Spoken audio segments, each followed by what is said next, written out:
it's really difficult to get that first break, to land that first job.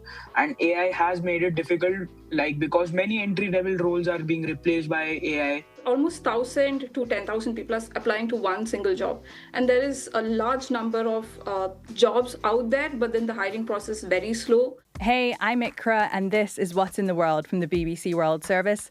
Here's a fact for you. India has the biggest youth population in the world. 367 million young people between the ages of 15 to 29. To put that in context and to give you an idea of how big that is, that's bigger than the whole population of the US. But the truth is, for a lot of these young Indians, they're waiting to hear back from their interview or waiting to land their first job. The latest State of Working India report says nearly 40% of young people between the ages of 15 to 25 don't have a job.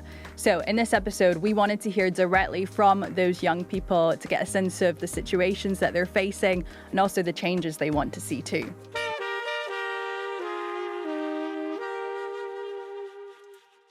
Okay, so let's introduce you to the graduates then. They're on the line right now. Hey, guys. Hi, hello. My name's Karmanya, and I'm 21 years old, and I'm from Delhi. Currently, I am in the final year of my graduation. Hi, my name is Bhadra, and I'm 26 years old. I am from Kerala, the southern state of India. I completed my master's in international relations. Hi everyone, this is Anjali, 21 years old. I am from Telangana. I'm doing master's in Central University of Hyderabad. Now I am in first years of my master. Nice to meet you all. Thank you so much for joining us. Karmanya, I wondered if we could start with you and we'll go round. Just tell us a little bit about your current situation. Are you looking for a job at the moment? I'm desperately looking for a job, and I guess it's been quite a while now, I guess 2 to 4 months. I have been continuously applying on websites, LinkedIn, Wellfound. Every day I discover a new site for applying to jobs. Every time I meet someone, there's people are telling me, you should go to this portal, you'll apply to this job. And all of my DMs are filled with my friends telling me, like, sharing me with links like you can apply here, you can apply there. It's been quite the grind till now. Yeah, I can imagine. Bhadra, you're listening to that. What are you making of that? Is it similar? Can you resonate? Yes, of course. I guess he just started off with his job search. I guess it's been a year for me right now. So I've been searching for a job for almost a year. I graduated last May 2025. So it's almost 10 months onto my job search. It's been very hectic. Been trying to figure out what is right, what is wrong, and it's been a crazy roller coaster ride right now. And Anjali, what about you? Right now I'm not looking for any job because I'm in masters. I have to first complete my masters, then I'll go for the jobs. Guys, it might be news to you. You might have heard about this, but despite India's push for higher education, nearly 40% of graduates between the ages of 15 to 25 are jobless or in similar situations to some of you guys and waiting to land their first job. I wondered why you think that is. One of the major reasons is the population, right? There are like too many people and very limited seats for a particular job. Like, there is a gap between what they teach you in college and what the industry requires. I totally agree with what Karmania had said. There's a huge number of people applying to one single job. Almost 1,000 to 10,000 people are applying to one single job. And there is a large number of jobs out there, but then the hiring process is very slow. So it's delaying the entire career or the entire time for the candidate. So that's one of the reasons. And I also believe people are in search of better salaries because it's the income or the expenses are increasing on a day-to-day basis, especially in metro cities. So they're also in search of better salaries so that they can manage these expenses. Anjali, moving on to you. So in India, people are qualified. More people are going to universities and colleges than ever before. There are 5 million people coming out of education each year, but there's not enough jobs for them. So, thinking of that idea of kind of getting your master's, going on and doing more education, do you think that's making people overqualified in some situations?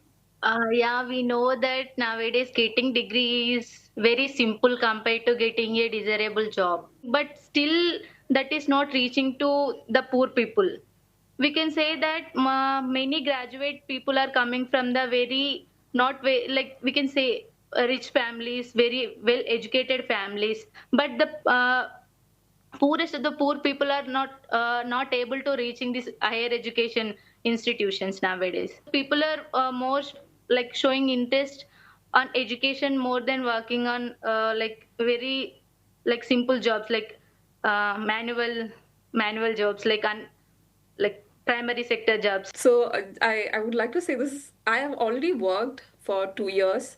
And then I went on to pursue my master's. So there is a certain kind of pressure from the family to study more, to have a lot of what do you say, degrees in your name. So my family was pretty adamant that I had to take masters. I could not live with a bachelor's.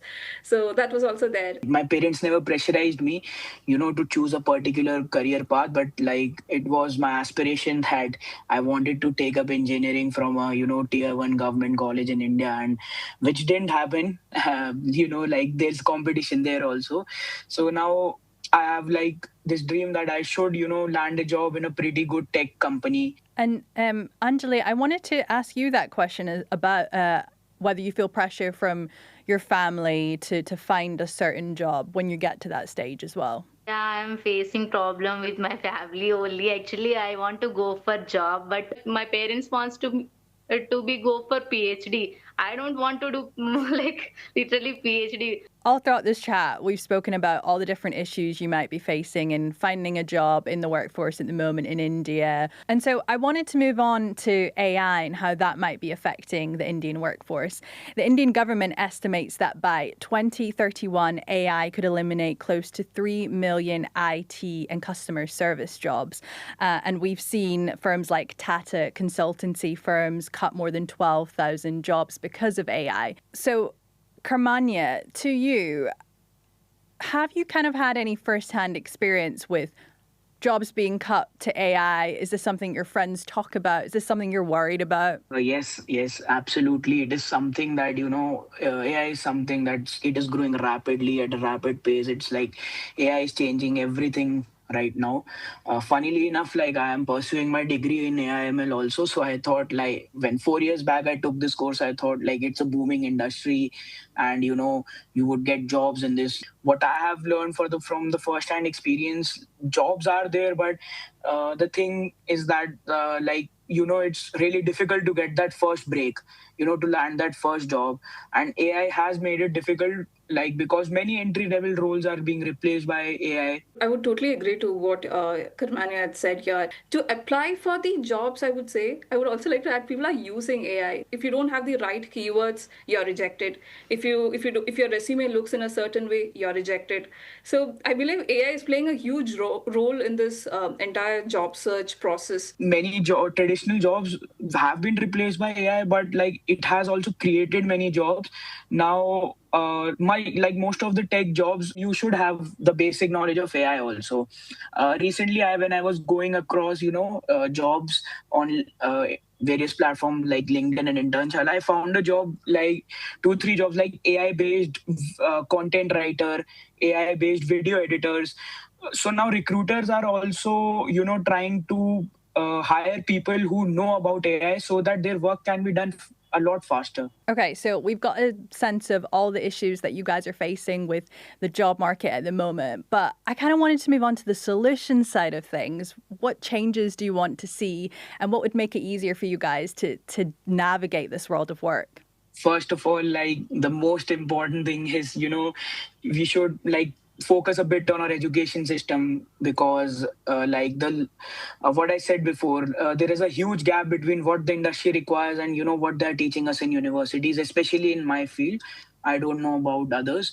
So there should be a change.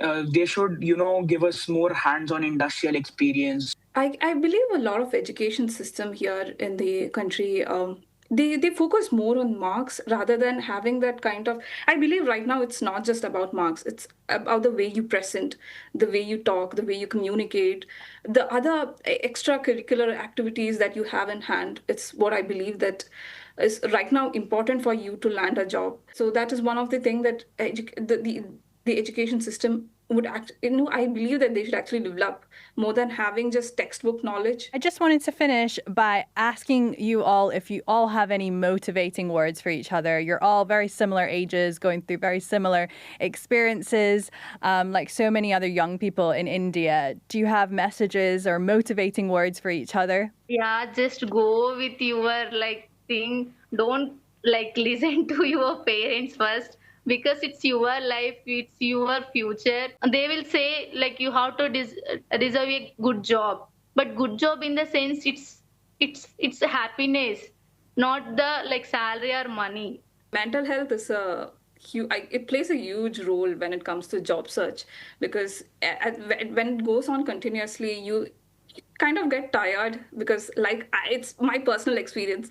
Some days I just don't apply because I don't have the energy to apply. It's very exhausting, the journey, because you go through multiple rounds and then you don't get an answer. To have that hope that someday it's going to change, and after all, we are in our early 20s or a little late 20s, so we have an entire lifetime ahead. So I think this is the kind of idea that I wake up every day.